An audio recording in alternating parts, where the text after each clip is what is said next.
From this booth and the one across the street at the old Yankee Stadium, John Sterling's been broadcasting Yankee games on radio for 21 seasons.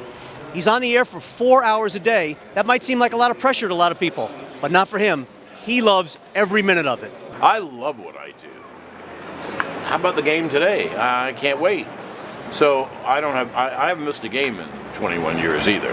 More than 2 decades off without a single sick day? When Sterling gets behind the mic, the idea that he's at work is the furthest thing from his mind. That's because the New York Yankees are back in the postseason, just where they want to be, chasing their 27th World Series title. Meanwhile, Sterling himself couldn't be in a better place, calling games for the team he grew up rooting for as a boy. For some, Sterling's unvarnished Yankee zeal paints him as a homer, and that some of his play-by-play calls make him seem more like a performer and less like a broadcaster. But Sterling sees it differently. His signature call, when his team emerges victorious, came about as a way to add life for listeners, rooting for an underwhelming ball club. When I got to the Yankees, they were awful. 89 was my first year. 89, 90, and 91, they were very bad teams. So they didn't have a lot of big wins. So when they had a big win, I'd say Yankees win, Yankees win. And then one day, it was when they started getting good in 93, 94. One day I just happened to put rock and roll into it. So I'd say Yankees win, the Yankees win. A tremendous home run by Hideki Matsui.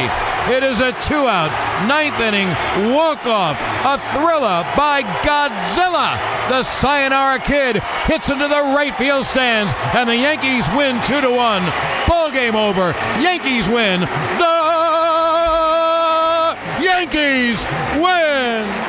Well, John is one of a kind. There's nobody like John. I think we feed off each other very well. We've been buddies for over 20 years, and we're both pretty emotional, and he gives me lots of space to do the kinds of things that I do.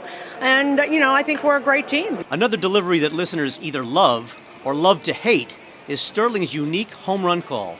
Many fans are convinced it was concocted in the Bronx solely for his beloved pinstripers.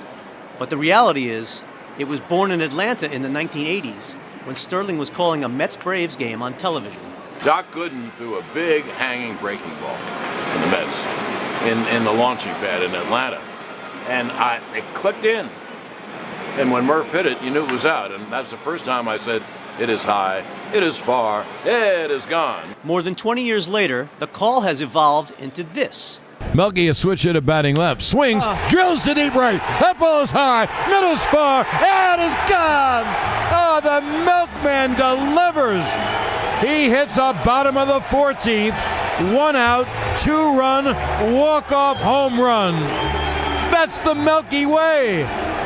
Oh, Melky Cabrera ends the ball game with a 2-run bottom of the 14th home run. I thought it was a good call. It's a long call, but it's become very recognized.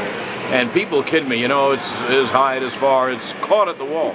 Well, it is high and far, caught at the wall or off the wall. There's so much more that people throw that back at you, which is good. I'm not knocking it, but, the Yankees win and all that stuff. But, there's a whole lot more to the broadcast.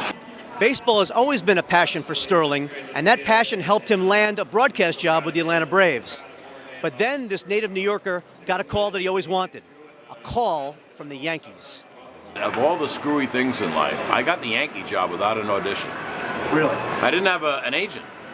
And I called a buddy of mine who'd been on the air with me, who's a lawyer, and he called him up and they made a deal. Raised in Manhattan, Sterling wanted to be on the air since he was a little kid, and he honed his skills with broadcasting stints in Baltimore and Atlanta. Yet while Sterling had to leave New York in order to return here and land his dream job, he feels his career couldn't have turned out better.